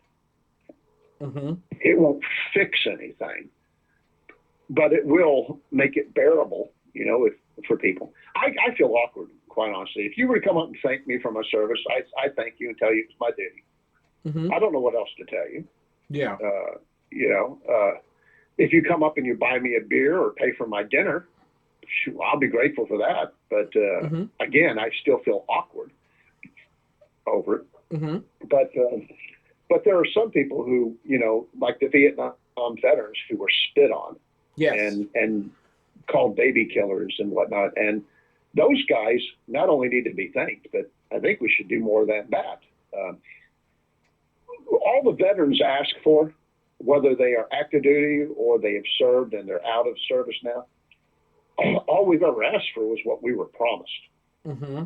And we were promised crap that there's not. I mean, when I had Dignity House to set up a burial plan with me, and I was stunned that almost nothing is paid for by the military anymore. And when I went in, we were told all kinds of crap that we were going to get, medical benefits, burial, coffin flag, 7-gun salute, all kinds of crap. Well, not so much. They don't even pay for a bugler anymore. Wow. You can get a record played of taps, but that's all they do. Are you serious? They actually bring some idiot with a record to play. Oh. And but there's no bugler at your thing unless you want to pay extra. Some places do it. Yeah. The VFW will send somebody out, but this isn't covered by expenses anymore by the DOD or by our government. They pay for a hole in the ground. They pay for the containment case that has to be put there because it's no longer good enough to put people on the ground. You have to contain it so that they never go anywhere when they leak out. Mm-hmm. And it pays, so it's basically a concrete vault. And then you have to get this really incredibly expensive coffin to stick your butt in so that you can throw that into the concrete coffin. Which if they're going to do that, they might as well just toss me in there and forget the coffin and save me $6,000. But they won't let you do it. And so they don't pay for the coffin. They'll throw a flag on there for a few minutes, and then they'll fold it up and give it to my daughter or Megan or somebody, that's there. But And that's it. That's all they pay for. Wow. And I thought everything was covered. And they told me that every single veteran that they ever visit is confused over what's actually promised them and what they actually are going to get. And every one of us are upset about it. This is what we want. Give us what we freaking were told, that we were going to give health care, and that if we risked our life and our bodies to the country and the service of it, that you'll take care of us by treating us at the vet, the VA, and that our medicines won't kill us, you know, in cost, and our treatments won't kill us in cost. And you do that, and we'll probably be okay. That's all you need to do to fix us, is just get out of the way and give us what we were promised. Number 8. We sacrificed our rights and our freedoms while we were in the service. Our free speech, you know, our freedom to assemble, all kinds of crap we sacrificed for a number of years to serve this country. And saying thank you is great, but it ain't going to fix anything. Exactly. Number 8. Go ahead. Number 8 is we need to share your story at the Library of Congress, at the Veterans History Project. That will help. Yeah. Well, again, great, but get it out of me. I dare you. You know what I'm saying? I mean, when I got out of the service, everybody asked me the same stupid question: how many people did you kill? I didn't kill anybody. Yeah, and I thought I'm about to have one more. Yeah, well, you. Just no. Yeah, the history should be preserved. Yes. Oh, absolutely. The history should be preserved. That's not going to fix us. Mm-hmm. I can do anything to help us. It just means that, you know, someone's bothered to come ask us about our history. Mm-hmm. God, I don't even remember most of mine anymore. You know, I can. Yeah. You know, I don't know, but yeah, what is that supposed to fix? Mm-hmm. Again, you want to fix things, fix the VA, so that I can get an appointment within a month, and that I can get the pills that I need, and that I'm not treated as a criminal because I need a narcotic to cover my pain. You realize, Ken, that I can't get narcotics because there's some kind of narcotic phobia going through the country right now, especially in our government, about opioid dependency. Mm-hmm. And that the people in the military specifically are opioid dependent. Mm-hmm. And I'm not going to argue the case. Maybe we are. But maybe that's because most of us are broken. Mm-hmm. And we can't hardly walk, you know, without hurting. And so I can't get narcotics because of this. And so I hurt like you cannot believe. And in order to function, I either have to just suck it up and live with pain, or I have to take other things, you know, like well, I'll give you an example. Yeah. I take about 15 or 20 Advil a day. Wow. You know? And what's the safe recommended dosage every day? Well, there isn't one, because you're not supposed to take it every day. You know, every day you're supposed to consult a physician. But I can't function without it. I can only take Ultram as a pain pill, a non-narcotic, which under the Obama administration has moved up to some class 2 or something like that. And it's a non-narcotic. But now you can't get it over the counter. You can't get it without a prescription, and they monitor your doctor about how much he's giving you. It's a big pain in the butt. And when I was in the trials of Ultram, I was taking 16 a day and felt really good. But now the maximum they're allowed to give you is 6 a day. And so I have to figure out how to function on 6 Ultram a day. Wow. And I can't even get that because no one will pay for Ultram. I have to get the knockoff Tramadol and, take the generic. So you want to fix us, then get us our health care that we need, fix our injuries, mm-hmm. and then that will get us off the opioids. So I don't know too many soldiers who like taking opioids to get high. They take it to control the pain. Exactly. And they'd rather not have the pain. And they certainly don't like the opioids because it makes you stupid. Exactly. And I honestly have never met anybody that I ever ran with in the military that liked losing control of their mental facilities to a pain pill. Mm-hmm. Other than the fact that they were in too much pain. Yeah. And so our preference would be to be out of pain and then to be able to control it and be able to function. Because most of the people, unlike a lot of people in the civilian world, you go and look at the military. We don't sit around the house because we have broken legs and stuff. Look at the Marines. Right now, on active duty, and I don't know if this is a Googleable number. I would be surprised if it isn't, but go do a little research and find out how many Marines and soldiers in the Army are serving on active duty, carrying a rifle, walking up and down the green zones with no legs. Wow. Because, you see, in my day, you hurt your knee or something, you were gone. They got rid of you. They cashed you out. But today, they put on these fake legs and they send you back in your uniform. And so they're walking around. You can see pictures of military active duty with those weird-looking metal legs. And they're serving still. And, who are? I can't imagine. But that's our mindset. We want to work. I work for a living. I work 60, 70 hours a week. Yeah. And that's what I want to do. And that's what most of us want to do. We don't want to lay home and play video games and get welfare checks. Exactly. And so to fix us, think of that, keep that in mind. That's what we need. We need to be fixed physically. And go ahead. Well, they also said that number 7 would be to help make certain that every veteran had the honor flight, was a participant in the honor flight network. Good Lord. Is there anything that's actually tangible in here, or is this all democratic feel-good emotion? Everything so far you mentioned, Ken, this is I see a theme. It's to make other people feel good about what has happened to us. Yes.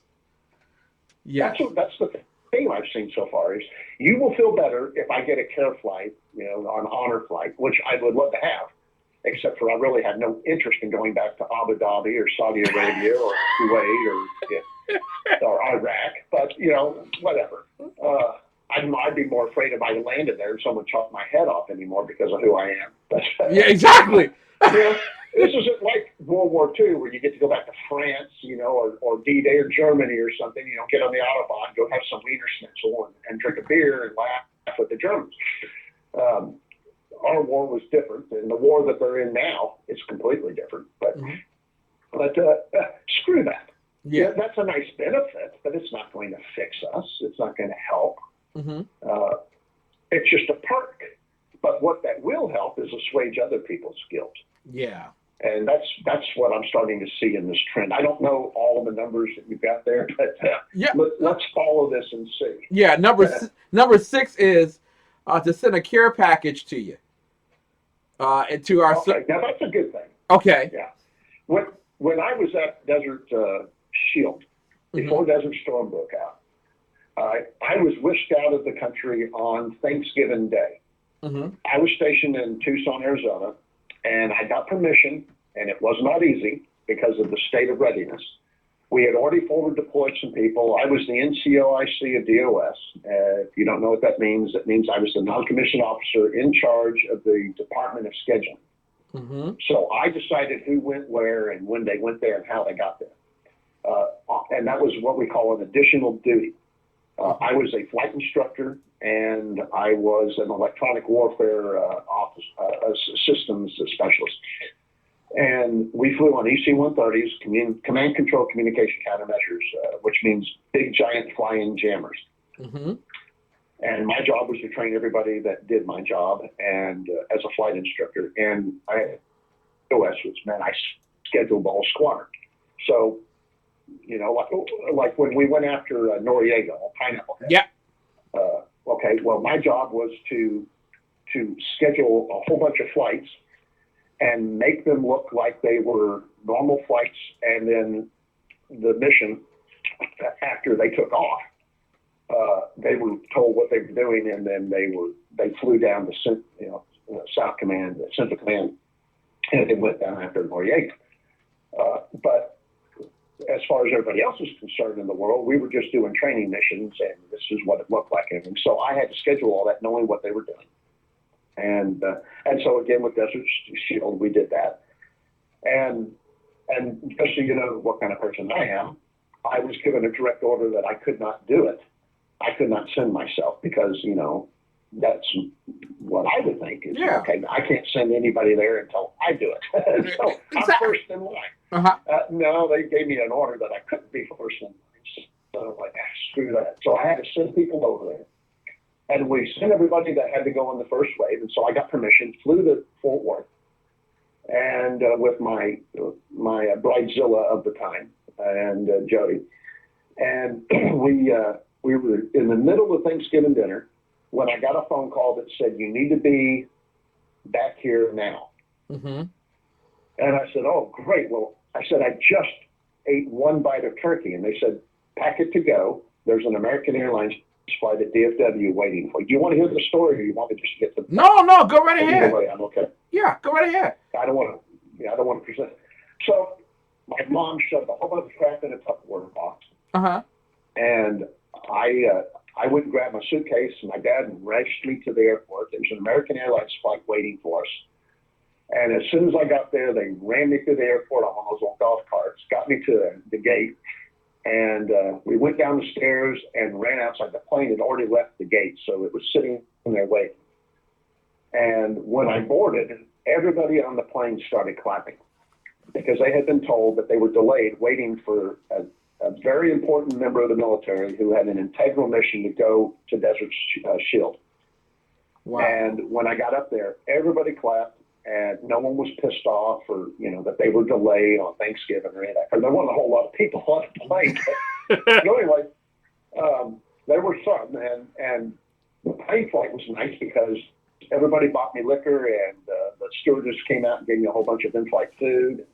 Wow. And everybody talked to me, and you know, whatever the flight was, an hour, 2 hours, whatever it took. We flew to Tucson, landed at Tucson International Airport, which is kind of funny. And there was a Jeep waiting for me to drive me across the street to Davis-Monthan Air Force Base, where, and when we approached the tarmac there, the C-130 I was supposed to fly started spinning up its engines. Mm-hmm. And with the engines full roar, I came on, got on there with my with my civilian clothes and my suitcase. Got on board the C-130, and it shut up behind me. They pulled the door closed, and we taxied and took off right then. I hadn't even sit down. We're already taxiing. Wow. And when I got back to my seat, I found my remain overnight bag. We call that a RON bag. Mm-hmm. Remain overnight. And so someone had gone into my on-base housing and got all my gear and brought it to the plane, and you know, for me to go. Now the sad thing was, because of our job, we had Arctic and other places, you know, gear bags. And the guy they sent to get my gear grabbed the Arctic gear. So I went to Desert Storm, where it was 140 degrees. Nothing but Arctic. Yes. And anyway, we took off, and so we flew, and we landed in Pamplona. Mm-hmm. And we were at a restaurant. These huge round tables that held 25 people, and there was nothing but sangria. I'd never had sangria in my life. Let me tell you, you get drunk fast on sangria. It's fruit punch, but it's alcoholic. And if you don't know it, you know, after a couple of glasses, you're 3 sheets to the wind. Mm-hmm. We ate a free dinner because people there knew what we were doing, and they all bought us dinner. And then we stepped outside of the restaurant into an alleyway. And as we were thinking about what are we going to do, we looked over, and all of a sudden about 100 bulls came running down the alley. Wow. And so here we are in our flight suits, drunk on sangria, and we're in the middle of the running of the bulls.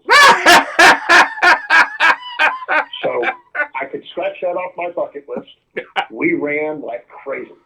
And one of our lieutenants with us got a bullhorn up his butt. And had to get some stitches, but we made it safely. Every one of us throwing up on the beach because we were pulling up the sangria from the run. Anyway, then we get the Desert Storm, and within about 2 hours, every one of us had dysentery. And I could go on, but that's probably all you need to hear. But that was my Thanksgiving and what I was expected to do and go. Wow. And so, yeah. Honor flights, and what was number 6 anyway? What'd you say it was again? Number 6 was said a care package. Care package. Yeah. So we get there, Uh-huh. Now, that was Thanksgiving. Christmas comes, and of course, hostilities haven't broke out yet. We're still building up Desert Shield. And they have these dump trucks full of boxes that people were mailing from America. And trust me, Americans were super, super generous to us over there, right? And they were mailing care packages to us left and right. If it didn't have food, those were a priority. When the ones with food, we all consumed. We fought over them. But I can still remember being in there, the dump truck jumping out another load, and we would all wade into it like piranha, tearing open all the boxes, and we would find things like Game Boys and just throw them away because what we were looking for were socks, dry clothes, his toilet paper, underarm deodorant, things like that. And that's what we fought over. And you're thinking, this is the 80s and 90s, right? And we're fighting over toilet paper instead of Game Boys, which was like the number one selling game of its time. Exactly. And by the way, one of the reasons I'm a diehard Cowboy fan is the Cowboys sent us an autographed football, a poster of the cheerleaders, and they signed it. And then they would send us over once a month a stack of 4 videos of their games. And so we got to watch the Cowboy games on videotape. Wow. And so that was one of the things that, I'd always been a Cowboy fan, but that solidified it right there. So care packages are great, but it's hard to do now. There was some group called Operation Adopt a Soldier or something like that. Yeah. And on my radio show, I called them and said, we want to adopt a platoon or whatever for our radio show. And then I said, and then we'll send them stuff. And they were like, well, we don't like doing that. And I said, well, I tell you what, how about if everybody sends me the stuff or money and then I send it to them? And they like, well, we don't like doing that either.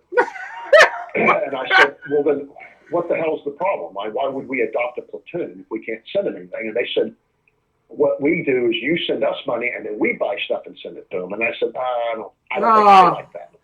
And the reason for this, though, Ken, is because they used to give people a platoon's name and mailing address, and then there was a contact point over there. But what they were getting was these idiotic progressives would send them letters telling them that they were baby killers or that they should have been aborted, that they're murderers, that they have no honor, and all kinds of nasty stuff. But they would send them crap in the mail, literally crap in the mail.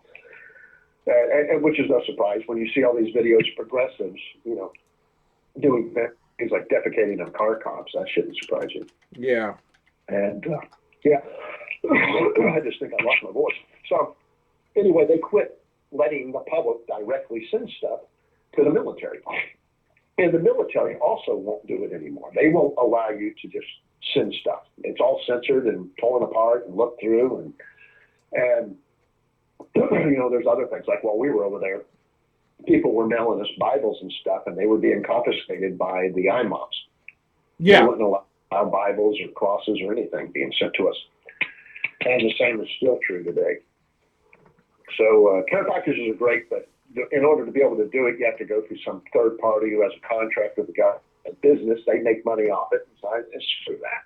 Exactly. So that's soured me after that. Next. Yeah. Operation Gratitude is the entity that's listed. What the heck? If you like it, I don't want to tell you not to do it because I'm sure somebody over there will get something and they'll be thankful for it. But you're not going to fix anything, and I don't trust these organizations. Yeah. And I would look into them because I'm betting you that most of them make a lot of money and they don't send it on. Exactly. 90% for me, 10% for the soldier. Yeah.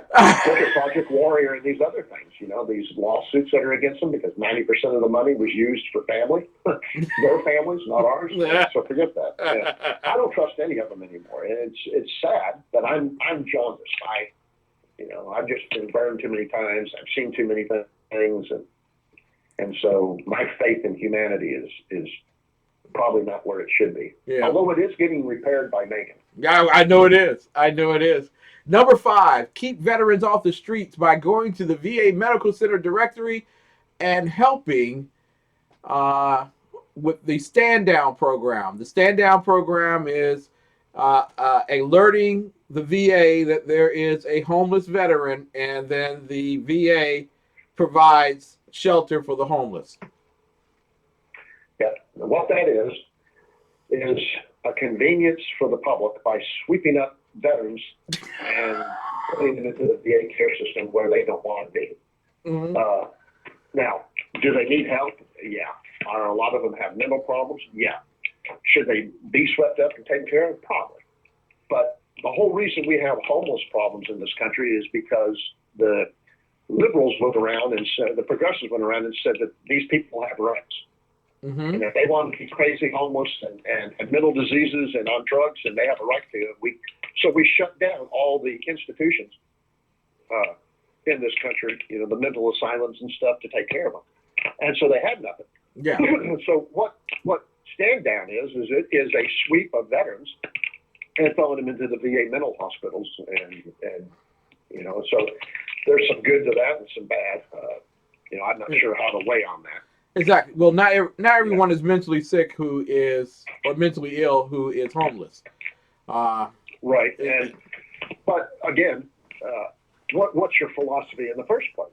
Mm-hmm. Is it, do they have a right to be free and crazy, or do we have a right to swoop them up and throw them into institutions?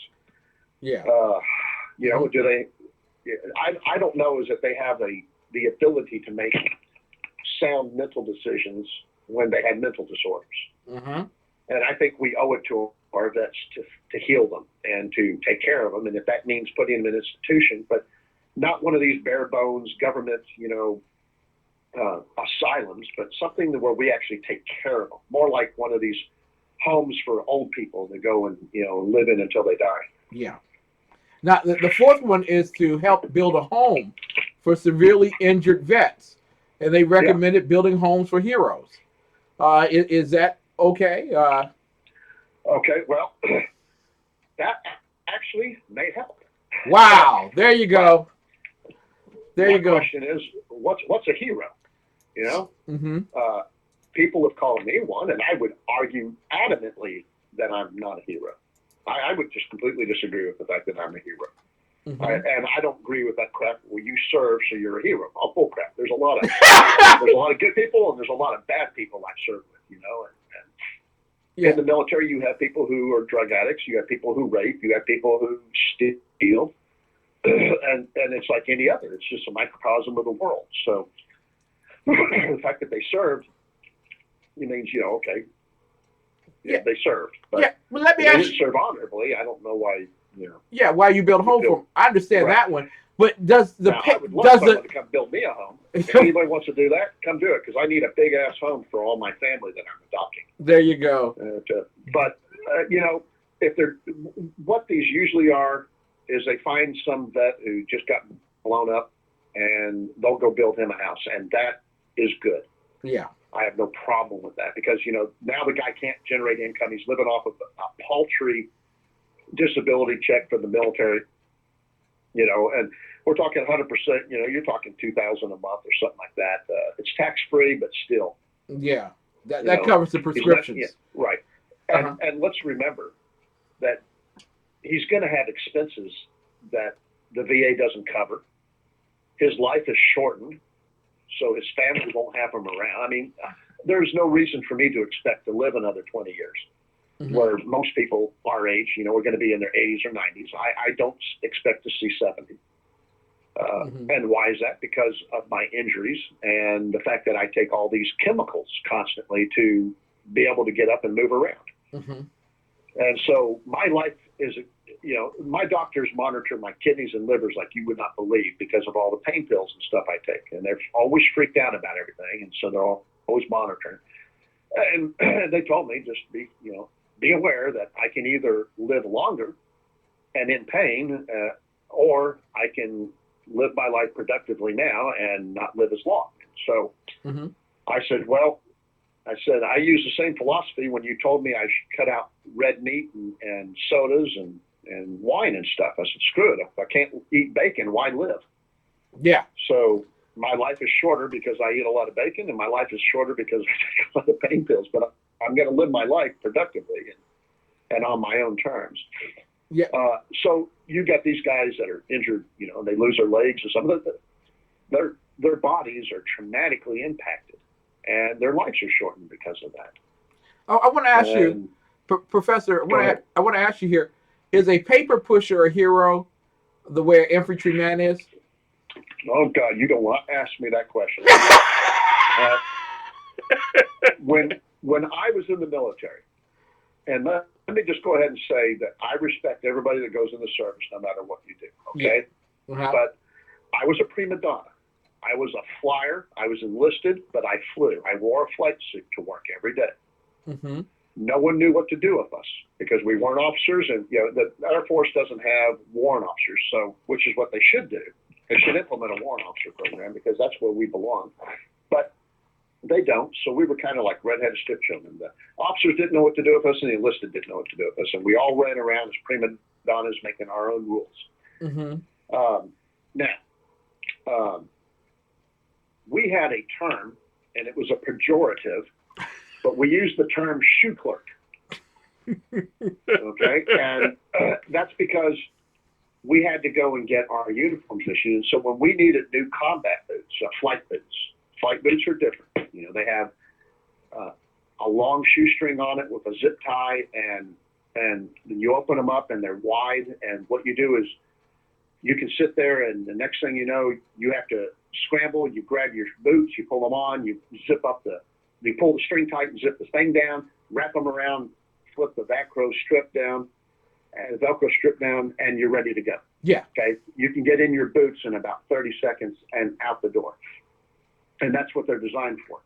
And of course, they're also designed so that if you're in a bad plane wreck, your feet survive. Mm-hmm. And so they took our feet imprints, you know, and they have them on record so they could figure out all the mangled bodies. They would just go and collect all the feet and decide, okay, well, this was Sergeant Jones, and this was Sergeant Smith, and that was Lieutenant Jones, you know, whatever. And so we were rough on them because of the job we did. And so we frequently had to get new ones because some bean counter wanted us to look good. Yeah. And when Reagan was in office, we had everything we ever wanted. When Bush got in office, all the money dried up. And so the bean counters started restricting our access to new uniforms and stuff. And so we got angry at the shoe clerks because they wouldn't issue new boots. And so the pejorative began that we called everybody a shoe clerk that wasn't in a combat ready job. Okay, I wore a badge in the military called a combat crew. Uh-huh. And combat crew, I practiced my job every single day like we were in actual combat. Okay? Mm-hmm. And it got me extra pay because of that. I got like $50 a month more or something from that. And I got flight pay on top of that because I was a flyer. And the combat crew, very few people get that badge. Yeah. And that's part of the elite. It's like it's not the same, don't get me wrong, but it's like a trident, okay, for the SEALs. Mm-hmm. Only SEALs get that, even though when you get out in the public, everybody seems to be a SEAL. It's like you think, my God, there's nothing but SEALs running around this country. Because you go to a bar and there's 30 of them in every bar. And trust me when I say no. Very few SEALs, very few Rangers, and very few combat crew. Mm-hmm. But that was the special ops of the Air Force. And so anyway, what was I even saying? We practiced our job like we were in combat every day. Yeah. It was very dangerous, and a lot of us got hurt, and some of us died from our training and whatnot. Mm-hmm. But the shoe clerks, not so much. The admin weenies, which we called 6-week wonders, because our tech school was 6 weeks, mine was 2 years. It took me 2 years of going from basic training till I went to my first job in the Air Force. Wow. That's how much training I had to go. And it was more expensive than what the Air Force paid to train a fighter pilot. A fighter pilot was being trained at $1 million, and it was costing the Air Force $1.6 million back in the 80s when I was doing my job to train me. Mm-hmm. And so We began to see the paper pushers, the shoe clerks, the people who actually push shoes, in uniforms. Yeah. We started to see that it became a division while we were in there because they were getting the same pay raises and the same benefits and the same perks and bennies, but they weren't taking anywhere near the same risks as us. Wow. And also, we noticed that they were the ones with all the medals. Chances are, if you find somebody that's got a lot of medals in the military, they weren't in combat. Because we were too busy doing our job, and we aren't the kind of people to put ourselves in for medals. But they did, so these admin weenies and stuff would sit there and file for, some medal or award or accomplishment and constantly be filing them until they got some. And, and all of a sudden they looked like some admiral from the Soviet Union, with 72 ribbons on their chest, and they'd never been out of anything but basic training and an office, typing on a typewriter. And those of us that did, we got very few medals. Wow. Most of mine, I couldn't even tell you what they are. There's a couple I'm very proud of. Ronald Reagan pinned an air medal on me, and I have actually 2 air medals, and that's the number 7 medal. If you count down from the Medal of Honor down, I've got 2 air medals. And as an enlisted man, that says even more because mostly air medals go to fighter pilots. And so anyway, yeah. You asked me about shoe clerks, admin weenies. I have a hard time with that. Shoe clerk heroes. And I know better. I mean, I really do. I know that we couldn't have done our job without it. Yeah. These are the guys. Napoleon lost his war because he didn't learn the lesson that an army marches on a stomach. Hitler lost because he didn't realize what Napoleon had to learn the hard way at Waterloo. With Russia, that winter and food, you need a supply chain, right? Yep. And so, having been in combat, I can tell you that while I did not respect the shoe clerks, there was never a day in my mind that I didn't realize that without them, we wouldn't have had our food, and we wouldn't have had our water, and we wouldn't have had clothes and gas, and everything else we needed. So they have a very important job. Now that, when you hear these platitudes like there's no unimportant job, well, yeah, but in combat, when you're in actual shooting war, all these jobs become critical. Yes. Yeah, but would I call everybody a hero? Yeah. A hero are these people that, get shot 72 times while pulling all of their squad out of some bad situation, and drag them across, the war zone to safety while they're getting shot up. That's a hero. Exactly. People who, like me, who did our duty and did our job, whether we got injured or not, that's, not that big a deal. I wouldn't call us a hero. We just did our duty. Now, there are 3 other recommendations in terms of... Go ahead. Do we have time for them all? It's only 9:54, so you better rip them out. Yeah, here they go. One is to provide a companion dog for veterans. The second one is... Okay, good. That works. And there's a place called Puppies Behind Bars that provides companion dogs for veterans with PTSD. Yes. So I'm thinking of getting one. Yeah. I have 6 dogs already. That's the only thing I haven't done. Yeah. It's a different kind of dog, but yeah. Did you with companion dogs? Did Home you Depot, by the way, or is it Lowe's? One of those, it was either Home Depot or Lowe's, was just in the news. A military guy with PTSD got a service dog, and he couldn't get a job anywhere, and he needed the service dog with him, and no one would hire him. Well, it was either Homes or Lowe's, Home Depot or Lowe's. They hired both of them, so both of them are on the payroll now. Wow. And they go to work. Yeah. So all right, hoo-ah. Way to go. Way to go. Also, the VA offers the PTSD Coach Online to help veterans team to manage symptoms and cope and provide financial training or assistance in that regard. Yeah. So yeah, whatever. Yeah, it's through the VA, so it must be good. And then you hear about all these vets who are losing their benefits because they have automatic bill paying crap to finance, to manage their finances, and then the VA seizes their The- VA checks. yeah. Yeah.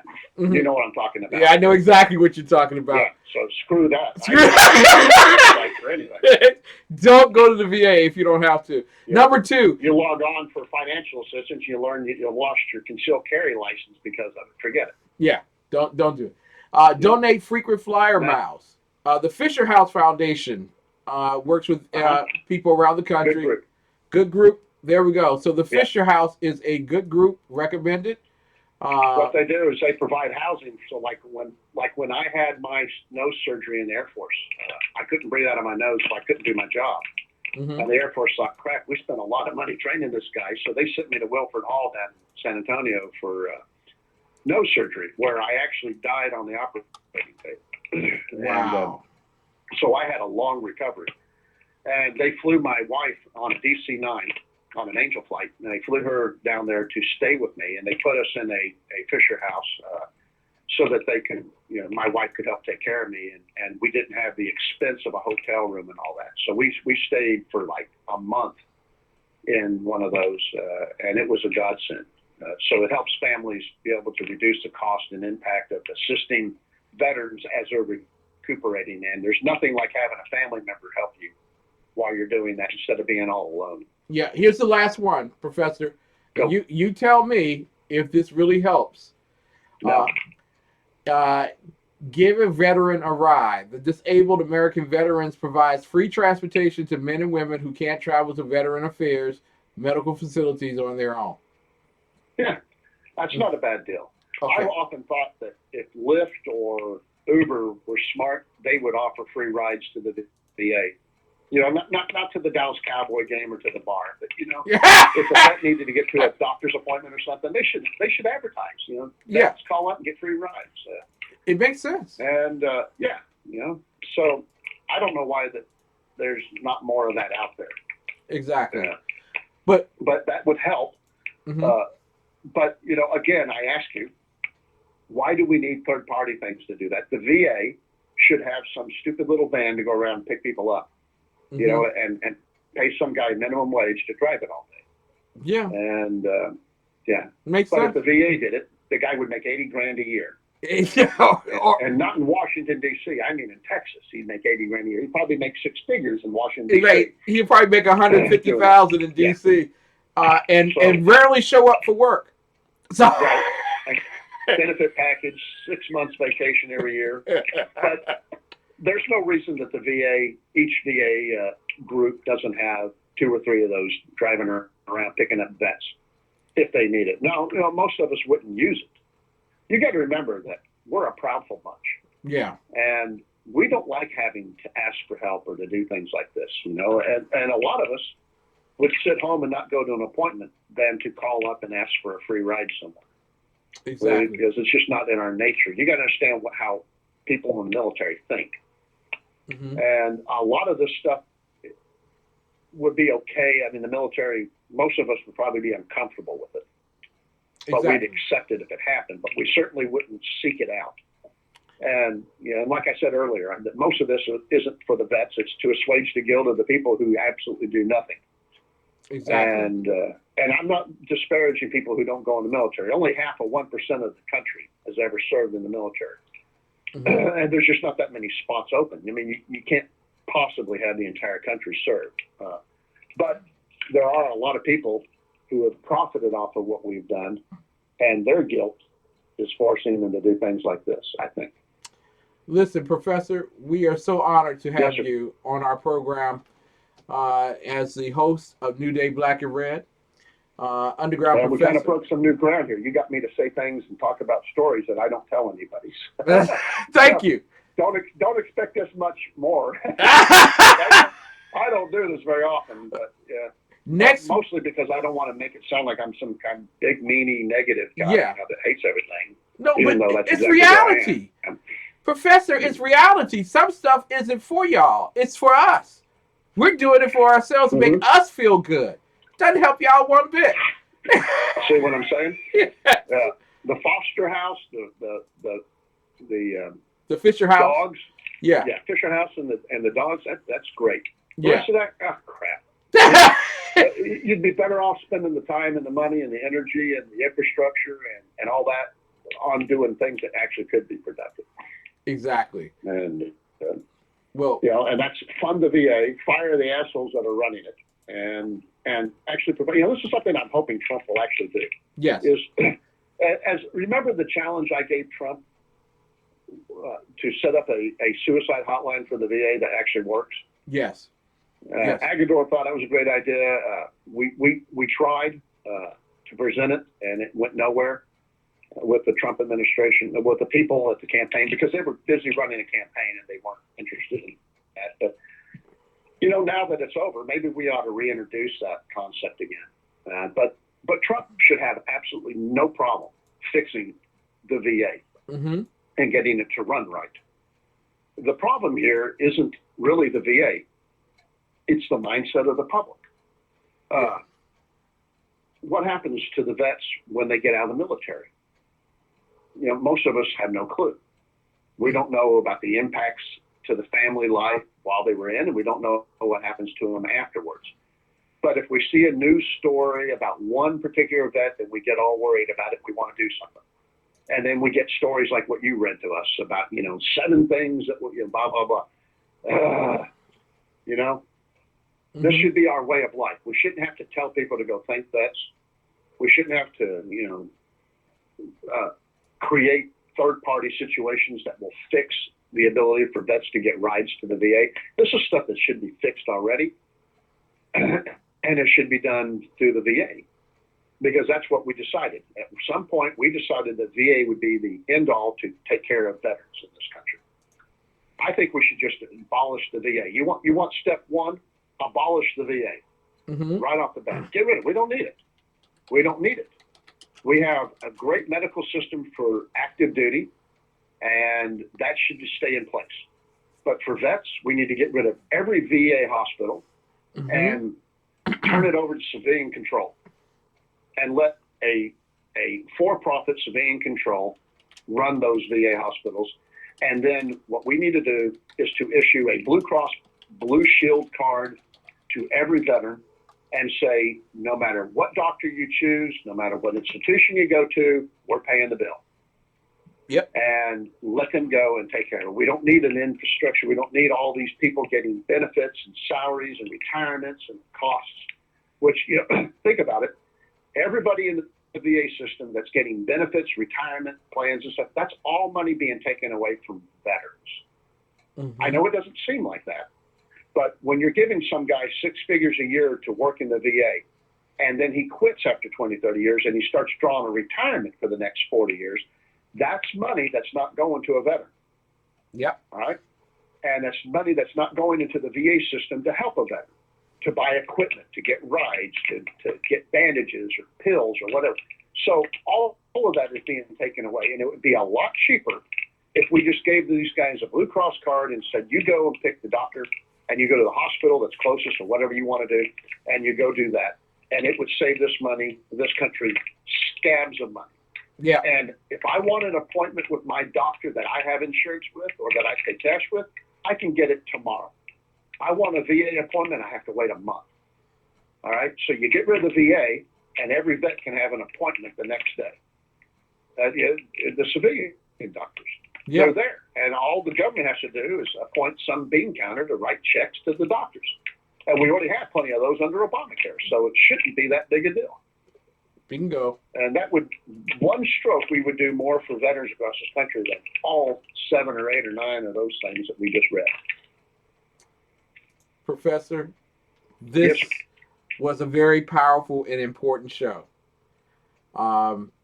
Because the Bible says, how do you know that you love the Lord? You know by the way you treat your neighbor. And every single... And I am your neighbor. You are my neighbor. Will I am. You are. Will I am. What is hot? It is hot. If we don't love our veterans... Exactly. I am your neighbor.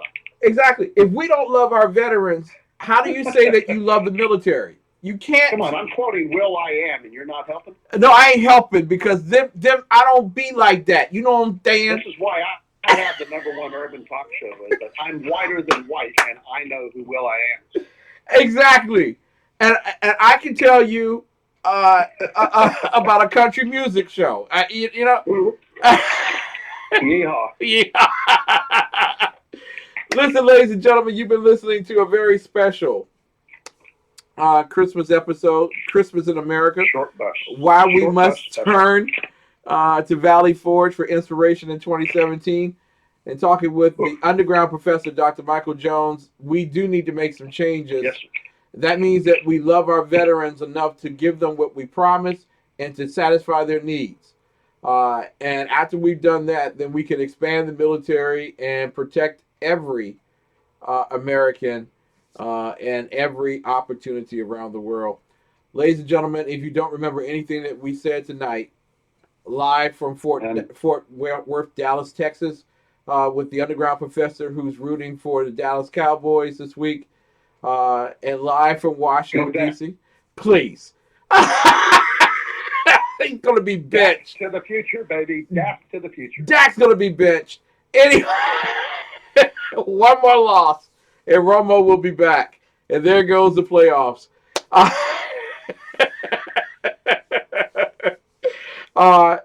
And the Washington Redskins with Kim McClinton. Thank y'all so much for tuning in and listening. If you didn't get anything else that we talked about tonight, definitely get this. God bless America. It's time for America to bless God and to bless our veterans. Good night. We'll see you next week on New Day Black and Red. Peace. Cool.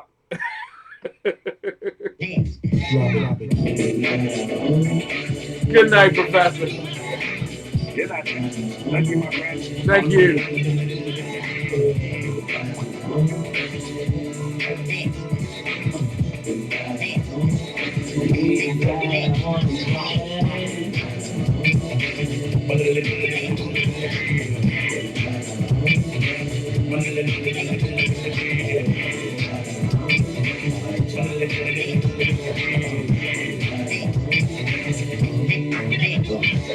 Everybody shake your body. We don't feel, we chill at a party. We food that's sensual, three-dimensional, unquestionable, love it, professional. Got a category, my own, and I'm the president. Don't be alarmed, but it's only the resident. With my particular style particular, extracurricular, smoother and trickier. Throwing my lyrics like a throw of blackjack. You're a chicken McNugget, and I'm a Big Mac. Brain smoke solo, having Coca-Cola.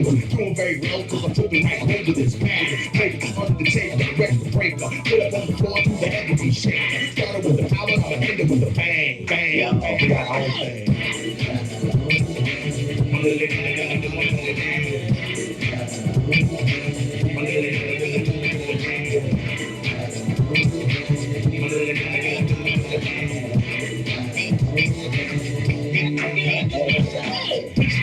Grace, wet and sweat. In the corner, people sitting down and had as much as they can possibly get. Feel I'm lamping, feeling like a champion. Push up on a cutie, phone digits, I'm stamps. I'm the space, my back door, stuck like an Oreo. Everybody broke for a heavy beat video. Put it in stereo. People said, here we go. Judy down the front said, heavy on my hero. Understand this, before you make a comment, there's always a meaning.